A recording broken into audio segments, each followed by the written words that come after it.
Well, good afternoon, everybody. First of all, thank you so much, Neil, for putting this wonderful program together. If not for you, today would not have been possible. I'm sure you had a lot of people behind the scenes helping you. I see a lot of familiar faces, Shabnam ji, and a lot of people in the audience that I've been seeing over the last 9 years in Dallas. I have the honor today of introducing here 3 very successful women. We have Madhuri, if you may see. Madhuri has 20 plus years of demonstrable experience leading business and IT transformation, as well as global digital strategies for major firms across a variety of industries. She currently serves as the SVP and CIO for Jacobs. In this role, Madhuri is enabling the business strategy of accelerating the portfolio transformation with the integration of the $3.3 billion acquisition of CH2M, while simultaneously facilitating the pending divestiture of the $3.3 billion ECR business to Worley Parsons with no disruption to business operations. I will be the first one to admit I have no idea what that is. So. Must be something very important, which we'll ask Madhuri in a minute. So, Madhuri's strategic vision and ability to drive operational excellence with a proven track record of optimizing IT processes, revamping IT services and architectures, and leveraging innovative technology has been instrumental in helping firms win and deliver more effectively at a global scale. Madhuri earned her bachelor's degree in aerospace and mechanical engineering from Northrop University, Los Angeles, mathematics honors from St. Stephen's College, Delhi University, India, and completed the Management Challenge program at the Graduate School of Business at UT Austin, and recently received the Dallas Business Journal's Women in Tech Award. In her personal time, Madhuri enjoys snow skiing, traveling around the world, and her family to experience different cultures, customs, people, and cuisines. Welcome, Madhuri. We next have here with us Jyoti. Jyoti, you may please stand. Jyoti serves as the Senior Vice President and CIO of Jamba Juice, where she led the successful $200 million acquisition of Jamba Juice by Focus Brands from a technology strategic perspective. In addition to leading the technology consolidation plan between the 2 companies, Jyoti is also building a multi-platform digital ecosystem that will be leveraged across the Focus Brands portfolio. Jyoti is a seasoned senior technology executive with over 25 years of multi-channel technology experience, working for companies like Fortium Partners, Blockbuster, Speed Commerce, and others. She was recently awarded the DCEO's 2019 Outstanding CIO for mid-sized companies and serves on the board for Purse Colas. She holds a bachelor's degree and a master's degree in electrical engineering from the University of Missouri, Rolla. Welcome, Jyoti. We next have with us Neelu Sethi. Neelu is the SVP and CIO of Ready Eyes, where she is responsible for IT strategies and operational management of IT applications and infrastructure of the largest manufacturer of packaged eyes products in the United States, distributing approximately 1.8 million tons of eyes annually to 82,000 customer locations. With the reputation of a proven servant leader, Neelu has over 24 years of experience in CPG hospitality, healthcare, and textile industries. She is known for delivering business results by engaging people.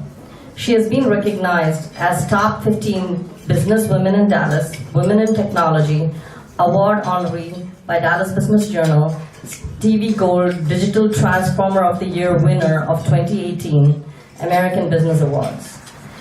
CGT's IT Excellence Award winner, 2018 Dallas Top 50 Power Women Awardee, and 2018 Orbi CIO of the Year finalist.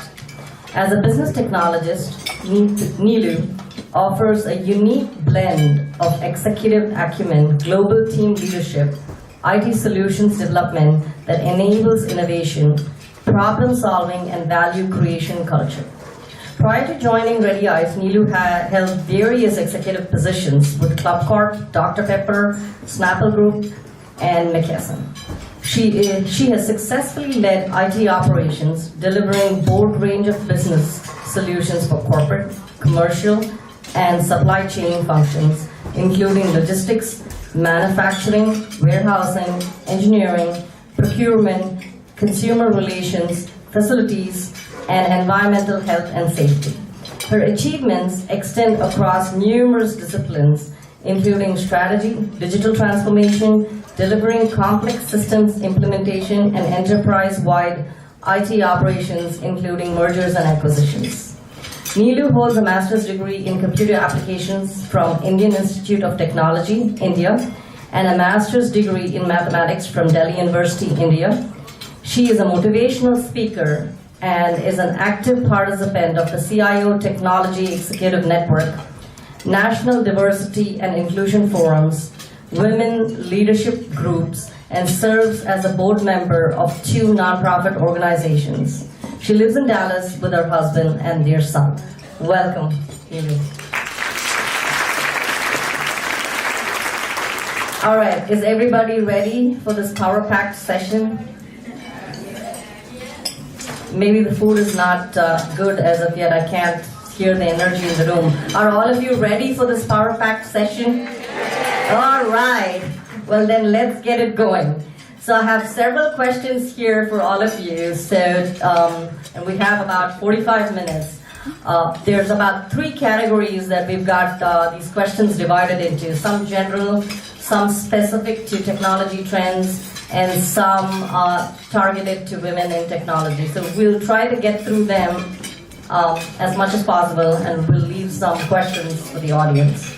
All right, my very first question, and when one of you are ready to answer, just take it and we'll pass it to the other 2. All of you have successfully climbed the corporate ladder and made your way to the C-suite. Yet, each of your journey is uniquely different. Can you share with us a little bit about your background and what motivated you or inspired you to reach the top? Who would like to take this first?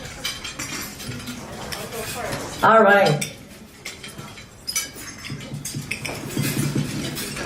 Yes, Madhuri. So it's an interesting question. And I grew up in India, as you may have gathered from my background. And basically, I knew since I was 5 years old, actually, that I wanted to be an aerospace engineer. Excellent. It's interesting. In fact, I even had an essay that I wrote back in kindergarten to that effect. And I credited a lot of that initially starting out just to my parents for just being very supportive and basically not putting any limits on what I wanted to do. And so that's what brought me to the U.S. I ended up studying aerospace engineering. I worked on several space programs. And Dr. Fisher, you would be happy to know that those of us that were in the back end, the hidden figures, did actually take a lot of interest in how we designed and how we developed a lot of the systems. Great. And as far as where it took me, I think I didn't really plan so far ahead.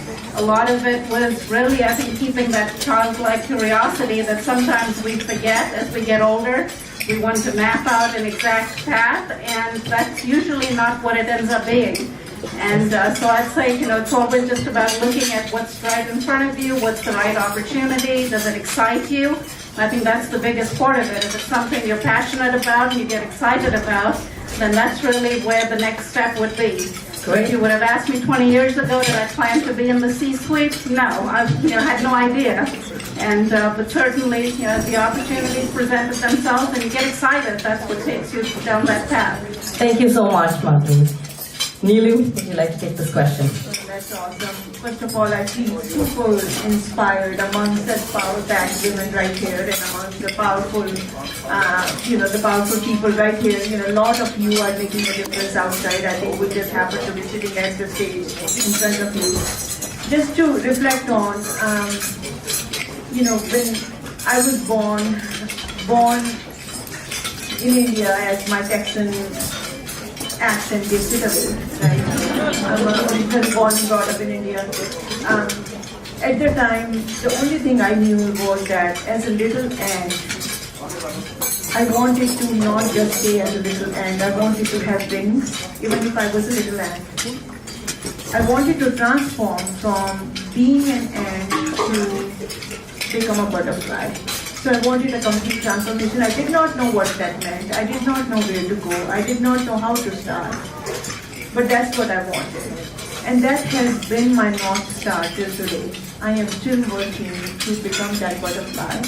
However, let me give you a quick perspective. Way back when I was born and brought up in India, India pretty much, as many of you can relate to it, India belonged to boys. India belonged to boys to the point that boys had entitlement to take on doctor's degree, engineering degrees, MBA degrees, and even the heritage from the family heritage perspective. But women and girls were pretty much designed to take on one standard path: grow up, turn 18, get married, become a homemaker. That's the norm that we were using at the time. But however, my family was very unique in many ways. My mom and dad had a different dream for their little aunts, 3 sisters, no brothers, so we were the house of girls. And mom and dad, they wanted us to take on education as the prime focus. They didn't know where these ants will turn out to be and what these ants will turn out to be and where they will fly and will they even have the wings or not. But they knew if they were given or we were given the education, we would do something. So that's how things started. Fast forward, all 3 of her sisters have master's degree. I am very, very fortunate to happen to have mathematics, a master's in mathematics as well as in computers from Indian Institute of Technology.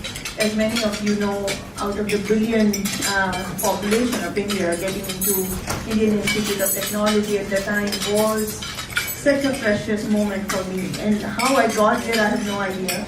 But that actually instituted the STEM field for me. STEM was not the word at the time, but getting into math and computers, it just happened, perhaps. But that little ant who was willing to transform, wanted to transform, was dreaming to transform, her wings started coming out. Her wings started coming out through those 2 master's degrees, and she was ready to start to fly. But she didn't know which direction to fly. And I made my flight head towards Americas 23 years ago. And from there on, I kept on raising my hand. One of the biggest foundation elements that my parents gave me at the time when I was, they said education is the first and foremost that will give you the entry. However, they also said one more thing. They said, if you are lucky enough to know your passion, then you will start following that passion, but not many of us really know what that passion is, right? They said, follow your efforts, don't follow your passion. In other words, follow your efforts, and you will start to get better at whatever you're doing if you start working hard. They said, if you follow your efforts, you start to get better, you will start to enjoy whatever you are doing. And when those things start happening, you're making an effort, you're getting good at it, you're enjoying it, your passion starts coming in. And that has been another strong foundation for me. When I used that, I came into Americas. One of the key things I knew that I wanted that corner office. I didn't know what that meant. I didn't know how I would get there. I knew that I wanted to become that butterfly. And before you know, I started putting effort in almost everything I was doing. From effort, it turned into something I was becoming good at. From something becoming good at, I started enjoying it. And before you know, technology and IT industry became my passion. So that's been my journey. Before you know, I am now working as a senior VP-CIO at Ready Eyes. I don't think I call myself yet a butterfly, but this little ant does have some wings. Thank you so much. That was a great story. Follow your passion. If you don't know your passion, follow your effort, but work towards that dream. So, Jyoti, tell us about your background. So again, I am also so honored to be here today amongst all of you people. I think it's just amazing to see the crowd here and just such an honoring moment for me. So, my journey started similar, I think, to my colleagues here, but kind of changed a little bit along the way. So I also was born in India and traveled quite a bit growing up. So I was born in India, about 3 years old. We moved to Australia.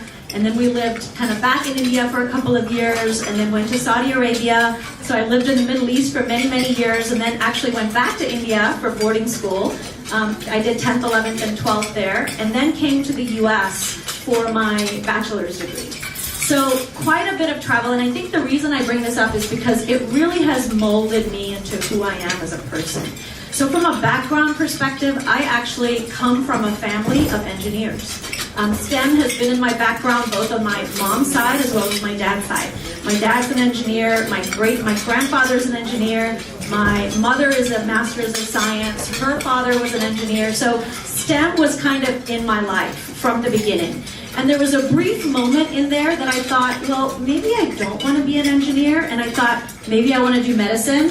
But then Dr. Fisher, the sight of blood just makes me, squeal. And actually one of the things that almost stopped me from coming to the US was I didn't want to get vaccinations. So I very quickly realized medicine was not for me and engineering it was. And so that really, wanting to follow my family's legacy, really was my inspiration and my passion to want to go into the field of STEM, which kind of got me here today. And I don't know that I ever really started out saying, oh my God, I want to be a C-level executive, I want to rise to the top. All I knew is I was passionate about this space. Moving around so much taught me independence, courage, to just figure it out, because there were many times I was starting over and starting over and starting over. And so it built my core. It built me into who I was, which is no matter what comes my way, I figure it out. And I think that coupled with the passion and then having a great support system along the way to lean on, to ask, hey, am I making the right decisions as opportunities are coming into my life, really got me to where I am today. Thank you so much, Jyoti. So more and more I see the crowd relaxing, and I want you to all relax and have fun and have a good time. I think by now you understand that these are real people and that have real lives, just like each and every one of you. So very interesting responses. My next question is, surely along the way you encountered opportunities and associated risks that you chose to take, which got you to where you are. Can you talk about one of the opportunity or risk that you took that helped you in your journey? Who would like to take it first? Yeah, sure. I was talking, so I can take it first. So, one of the jobs I had was I was in a company called Speed Commerce, and what Speed Commerce does is we basically do end-to-end e-commerce for retailers. So think of it as e-commerce in a box, building websites, distribution services, and call center services. And when I joined the company, I had left Blockbuster to go here. A mentor of mine was the CIO there at the time, and she said, Jyoti, I need you here. I need you to come and help me build the shared services offering.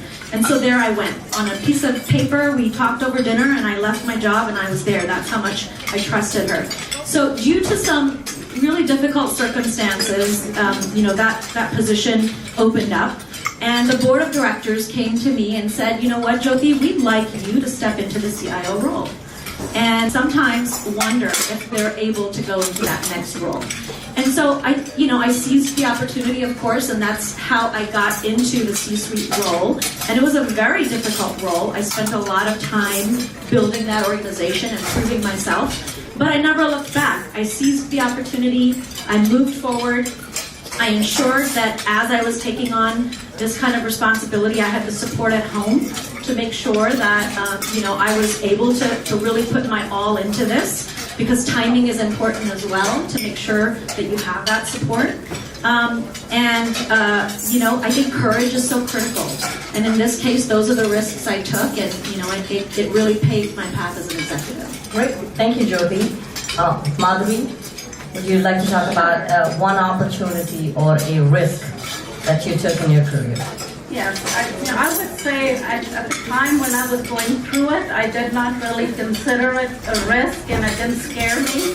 But now when I look back on it, there's probably been several. In fact, I know there's been several along the way. Had I stopped to analyze and think about it, write out my pros and cons, and do the things we all tend to do, that seems to now become second nature, I probably would not have done it.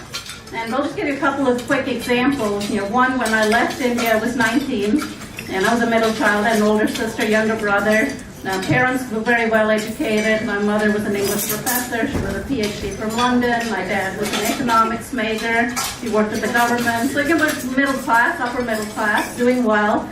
And I had this urge, I wanted to go study aerospace engineering in the U.S. And so they were supportive, but I didn't have family in the U.S., and so, all we could figure out is to get admission, and then we'll figure out what happened. And so I was able to get admission, and I basically came on a one-way ticket with $500 to my name. And, you take your chances, right? Now, not very many Indian families, as some of you can relate to, would be willing to send a 19-year-old daughter halfway around the world. And this is back in the 80s, right? I'll age myself a little bit.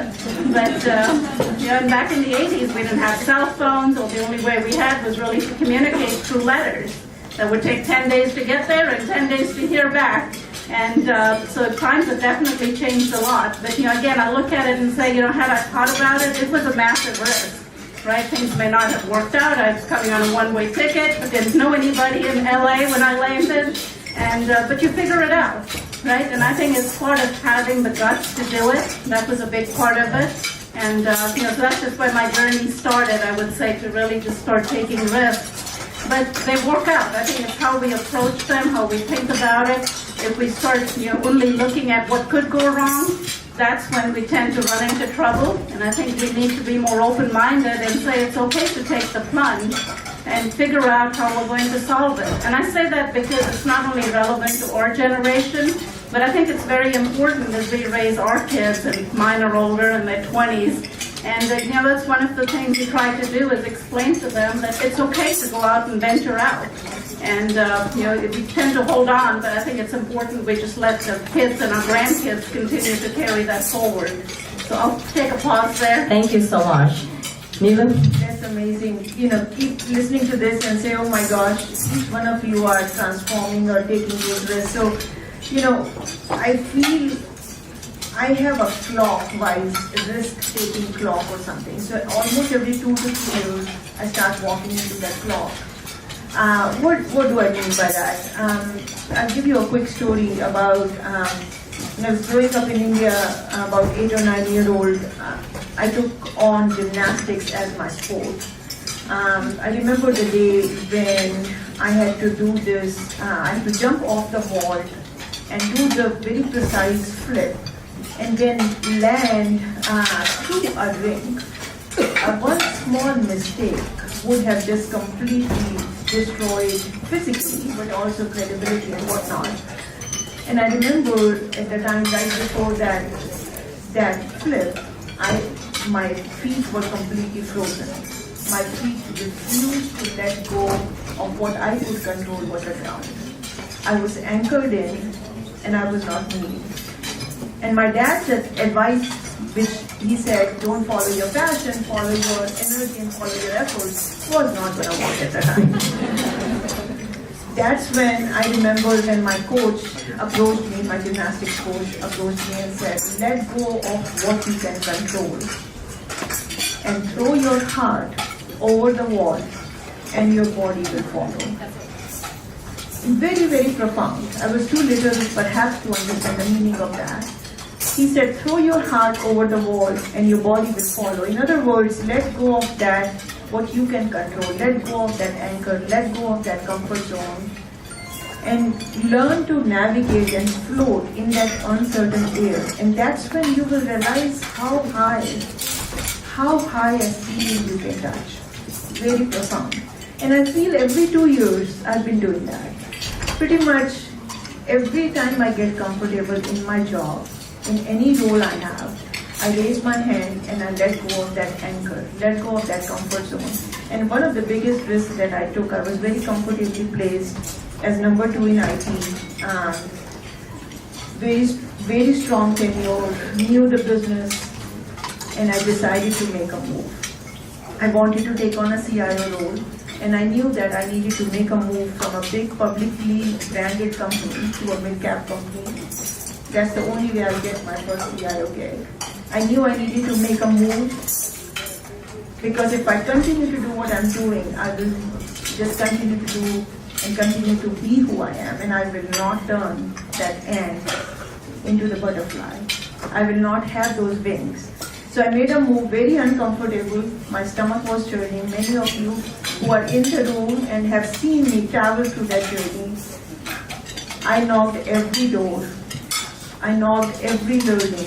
I spoke to every individual I could touch. During that phase, when I let go of that number 2 position, I wanted a CIO role, and I was finding a path. I didn't know anyone how to find the path. I didn't know where to start. I didn't know how to approach it. The only thing I knew is I would leave in the morning in my business suit, have a coffee, and have another Starbucks coffee with someone else, and have another Starbucks coffee with someone else. By the time I finished my day, every day, 7 coffees later, I had learned so much. Dejani is right there, Kala is right there. Many of you have seen me travel through that journey. Biggest risk I took, but this little ant bloomed in that phase. Take risk, don't let comfort hold you down. Don't stay anchored to what you know best, because that will not allow you to grow. Well, I'm really tempted to share with the audience a couple of my risks, so I will take a minute of your time. So my first one that I would like to share with you was back in 2010 when my husband was a director with General Motors in Michigan. I had a 10-year-old, smooth sailing, Indian family, living the Indian dream. Did not tell my husband I interviewed for a job in Dallas. I was the CEO of a hospital in Michigan. Then came to him and said, I got this job, I'm going to Dallas. My husband's like, are you sure? I'm like, yeah, I'm going. You stay back here with Pranav. I'll figure this out and you can move later.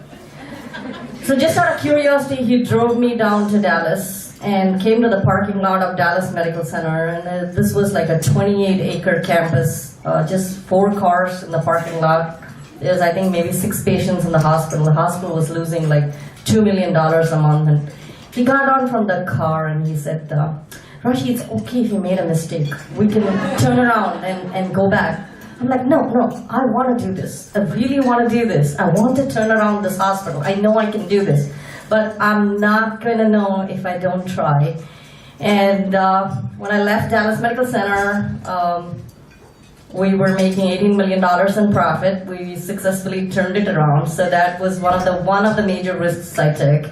And then one most recently, about 3 years ago, when I was the regional CEO of both hospitals managing a $1 billion portfolio, I walked into my boss's office one day and said, here's my resignation. I'm giving you 3 months notice. And they were like, why?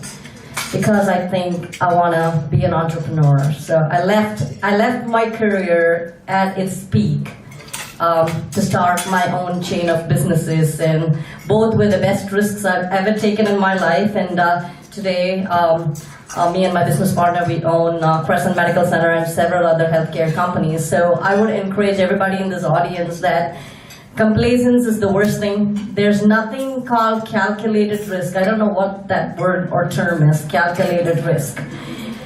And adding to it, tell us what your typical day is like. I'm sure the audience is dying to know.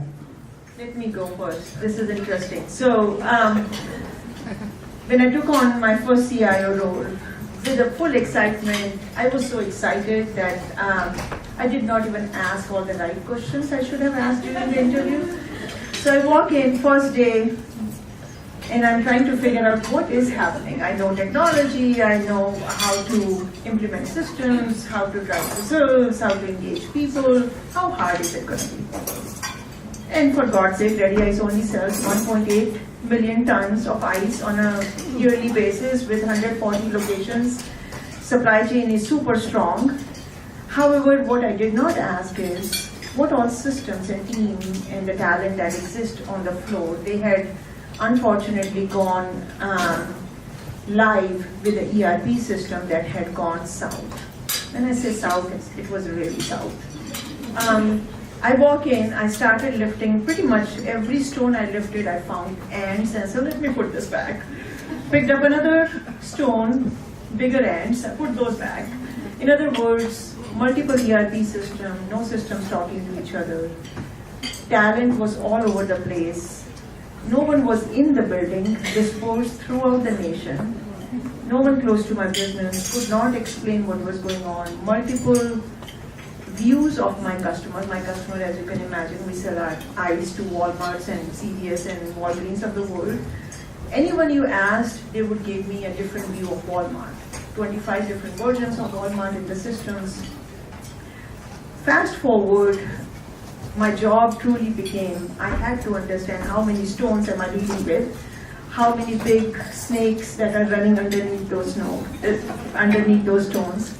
Where are we, where we needed to be, what does good look like, and how do I carve that path for this organization. So my job from Chief Information Officer turned into a Chief Integration Officer, where I had to weave that path, weave the fabric for the organization from the eyes of a CEO, customer mattered, revenue mattered to CEO, from the eyes of a CFO, finance and revenue mattered. We could not even close the books for several months. So forget about the revenue. We were actually delivering to Walmart on a piece of paper and saying, these are the 3 pallets of ice we are dropping, here is the price, on a piece of paper, and with the hope that that invoice, that paper invoice we were dropping at Walmart will eventually come to headquarters one day. Someone will key in that into the system and will be able to bill Walmart. And revenue will be realized one day, right? So those were the dealings, or those were the difficult situations we were dealing with. And my CFO was, his hair was on fire. Now, thank God we work for ice business. So really understanding from the eyes of a CEO what matters, understanding she was passionate about doing acquisition and eliminating the white space in the industry that existed so that we have more and more presence of Ready Ice. And CFO, and then COO, who is very passionately making sure that 130 manufacturing and distribution facilities are running. My job really became Chief Integration Officer, plus transforming the systems, taking the organization to the place where revenue can be realized on a daily basis. My customer can touch one button on a mobile device and say, I need ice. Helping them understand what's important, what's not important, not in the language of geeks, but in the language of a business. I actually transformed, even though my job is a CIO and I'm supposed to know every IT stuff, quite frankly I don't. My job turned into a business leader who was passionate and still is passionate about driving those business results that matter to a CEO, matters to a CFO, matters to my customer, and matters to my COO. That's what I do on a daily basis, if this makes any sense. Very, very, very pleased on, while I do all of these things, there are certain individuals, several male business leaders who still think I only fix their laptop. So I do get tons of help desk requests only to me, even though I have a full-blown IT help desk team and IT team who can provide all the kind of support. When they can find their calendar invite on their phone, they only call me because they think that's what I do.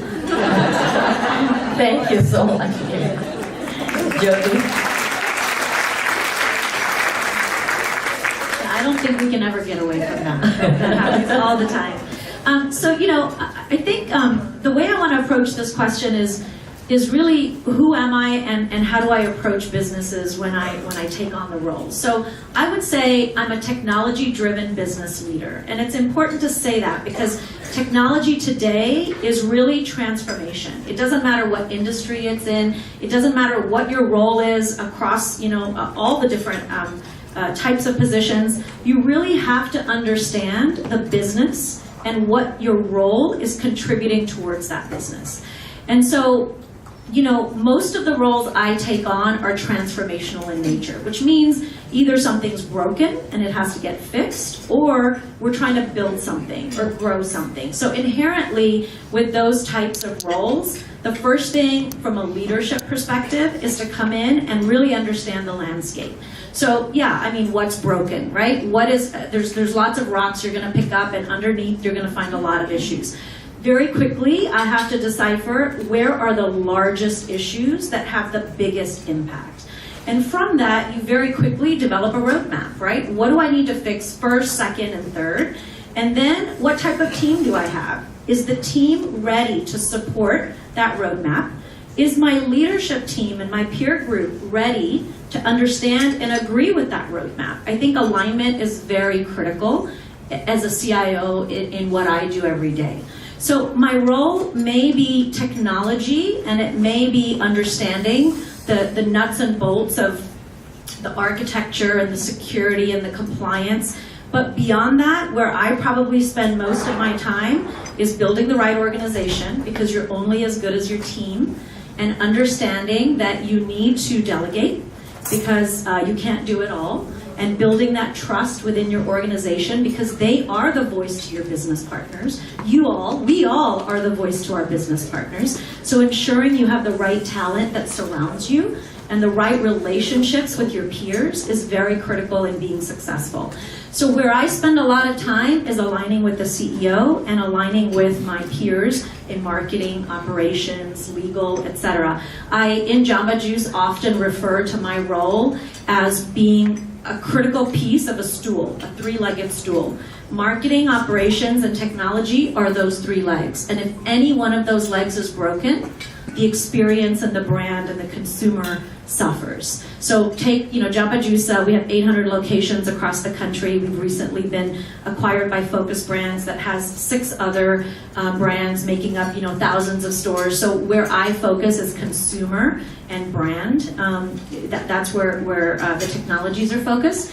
So if you're a customer and you walk into a store, and let's say the employee greets you and everything is great. Wow, this employee is just so helpful, and you can see the menu very well, and you know what to order, and there's some good coupons that you've got, but now you get to the register and your coupon's not working, or your point of sale has a long line. Your experience is now not good, and you probably don't want to come back there again. So technology has huge impact in that end experience of the brand. So when I think of technology, I think of business, and I think of how is this technology driving the business, and what roadmap do I have to get us to the next level, and how am I aligning with my leadership to ensure that we're all walking down the same path? Thank you so much, Jyoti. Margaret. Sure. So I'll try to, and I think you've all done an excellent job of framing what we really do on a regular basis. I look at my role, quite honestly, working with the CEO and the executive staff is a big part of it, but also interfacing with the board. That's another big. So just a little bit about who we are, which will, I think, help you understand a little bit more of how the role really fits in. We're a consulting company. We do a lot of professional services.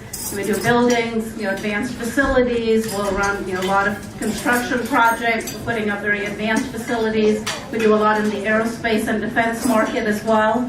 And so just to give you an idea of what that means. So for instance, if you look at NASA Langley and what we do there, Jacobs is basically running that as a smart city. And so when you think about what it takes to connect and make the city work in a way that you're managing millions of meters of fiber, and how you're connecting and collecting information from all the sensors, you're making smart decisions, Because at the end of the day, what makes that contract successful as a location for us from NASA's perspective is they basically will run a lot of programs to other customers where they will come and, for instance, rent out their wind tunnel capacity. And if they can't run that, then NASA doesn't make money. And like any government agency, a lot of times NASA is very strapped for funds too. And so they have to make sure that they can be running those wind tunnels on a constant basis. So one of the things we do is we try to understand and make sure that we can keep them running 100% of the time. So when you look at it from that perspective and say, what makes your customer successful, and tie that back to what are you doing to make them successful is a big part of my role, right? Because that's how Jacobs also will make money. And the reason I mention it is because you've got to understand at the end of the day, if your customer is not being successful, your company will not be successful. And that's our role. I look at IT, and which is one of the reasons I've really enjoyed being in this field for a long time. We're in a great position from a technology perspective to really see how the company operates. We're sort of the glue and kind of the overall view of understanding how the processes link together. And so that's a big piece of what's always excited me about it. And as I made the transition from more pure engineering, running business development at large aerospace companies, to really moving into this space. So, so how would I look at my role? I think that's a big part of it, is you're always interfacing, you're driving the strategy, you're driving innovation. And innovation means different things. It's not only about technology, it's about looking at how do we change how we support our clients and make our clients successful. That also drives our revenue up and makes us more profitable, which again returns shareholder value, so the board is happy.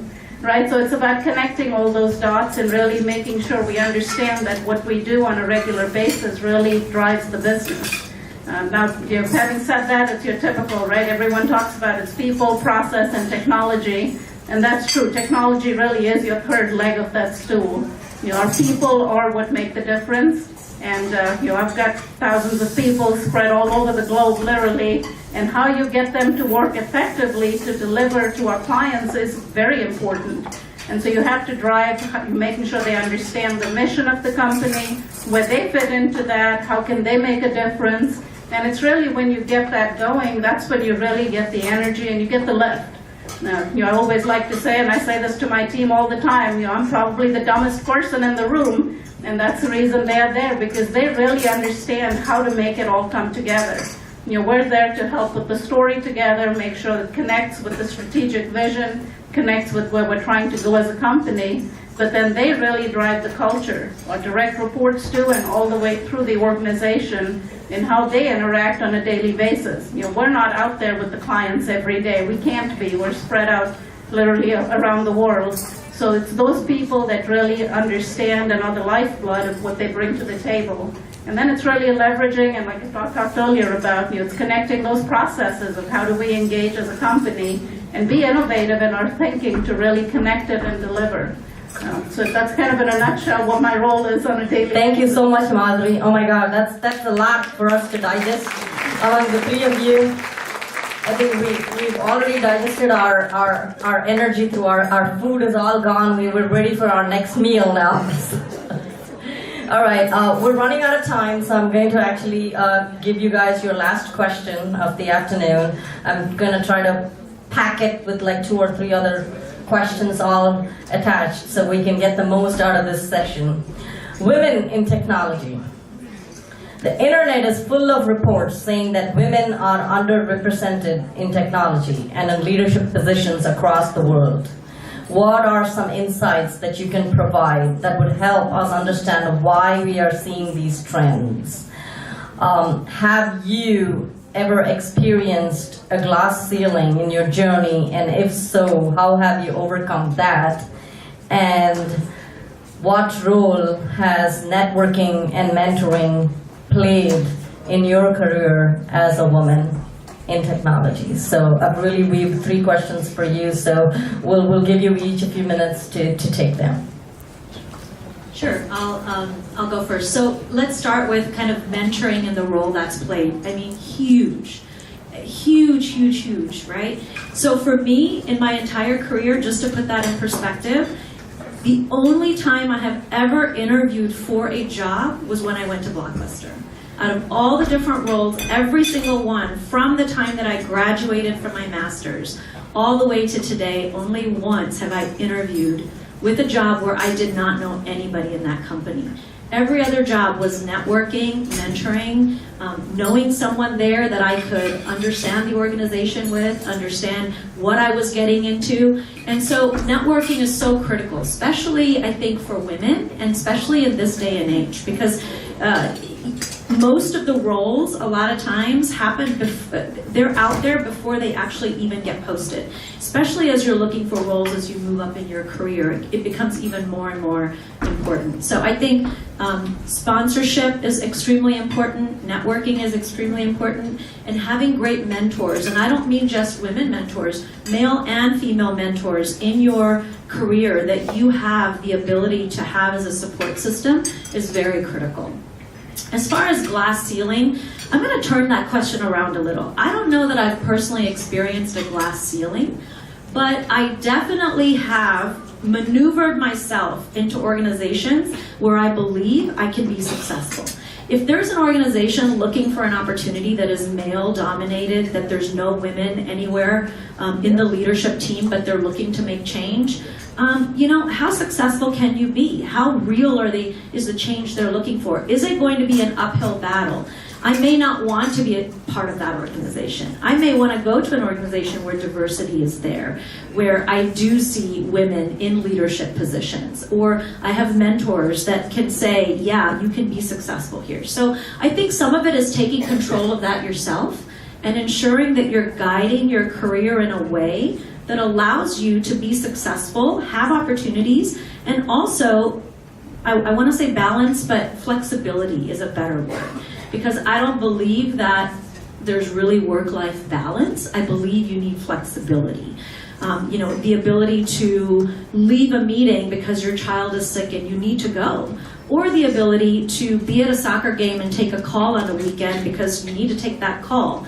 So flexibility has been critical. Looking at organizations that have proven that they have diversity and leadership for women and opportunities has been very useful. Thank you, Jyoti. Madhuri Neelu, who's taking this. All right, I'll take it. So, remember that ant again? Yes. So while mom and dad helped that ant start where the ant could start to grow some wings, they helped give that STEM education and put me on the path where I had maths and computers degrees. They helped me learn that, hey, follow your effort and passion will come. They forgot to tell me one more thing, which I learned in a much harder way. They gave me all the hard skills. They did not give me the soft skills. When I walked out and walked into the corporate America, I was the girl who was super shy, would not make eye contact. Mind you, I would not make eye contact. I would not shake any man's hands. I would not shake it. That's the culture I grew in, very conservative family. So I had tons of struggles, tons of failures in this journey. There was no user guide how to turn that little ant, how to grow wings on that little ant, and how to turn that ant into a butterfly. There was no user guide. So when I walked in the corporate America, dealing with all these challenges, the soft skills, the executive presence that we all talk about was not there. I didn't even know the E of executive presence. That's where mentors came.